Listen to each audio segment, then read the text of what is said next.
Dans un monde où ne pas offenser devient la règle, la voix des caricaturistes se fait de plus en plus faible. En juin 2020, le ton est donné par le très prestigieux New York Times, qui bannit toute caricature de son journal. Kak est dessinateur et président de Cartooning for Peace. Il s'inquiète de cette décision. Tout est parti d'une polémique née après la diffusion de ce dessin, critiquant la politique d'annexion d'Israël, soutenue par Trump. Évidemment, il a été lu différemment. On a considéré que si on mettait une kippa à Trump, c'est évidemment qu'on veut accuser tous les juifs, que si on met une étoile de David, pour moi, le dessinateur, il veut nous rappeler, au cas où vous ne reconnaissez pas que c'est Netanyahou, il veut nous rappeler que c'est Israël.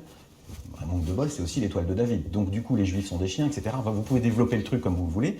Le dessin a été très mal interprété. Après tout, pourquoi pas, les gens sont libres. Sauf que le niveau de polémique a été tellement puissant aux États-Unis que le New York Times, au lieu de se solidariser avec son propre choix éditorial, a dit, je m'excuse, j'enlève tout ça, j'enlève le dessin, c'est pas nous, c'est pas nous. Et deux, et c'est là que ça me paraît complètement invraisemblable, par anticipation, une sorte de censure par anticipation, et d'ailleurs, nous allons virer nos 2 dessinateurs maison, qui n'y étaient pour rien, parce qu'on ne veut plus d'emmerde avec le dessin de presse. Et je trouve que venant d'un pays qui est censé être les États-Unis, celui qui a une grande rigueur journalistique, de dire, comme je ne veux plus d'ennui à cause de l'humour et des dessins, je vais carrément plus en publier du tout, c'est un signal catastrophique qui est envoyé au reste du monde, pour moi. Ce que craint le dessinateur, c'est un retour au politiquement correct.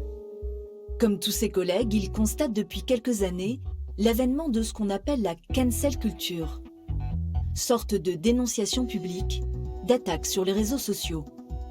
Une façon de faire pression.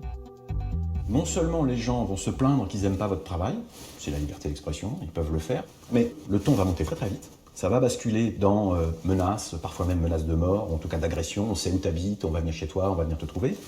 Et par ailleurs, une demande de la part de soit les anonymes, mais soit parfois des petits lobbies qui sont organisés derrière, des groupes de militants, une demande que le travail disparaisse. C'est-à-dire que votre dessin, voire même les dessins que vous avez fait avant, soient supprimés des réseaux, voire on va contacter votre journal, on va demander à ce que vous soyez licencié.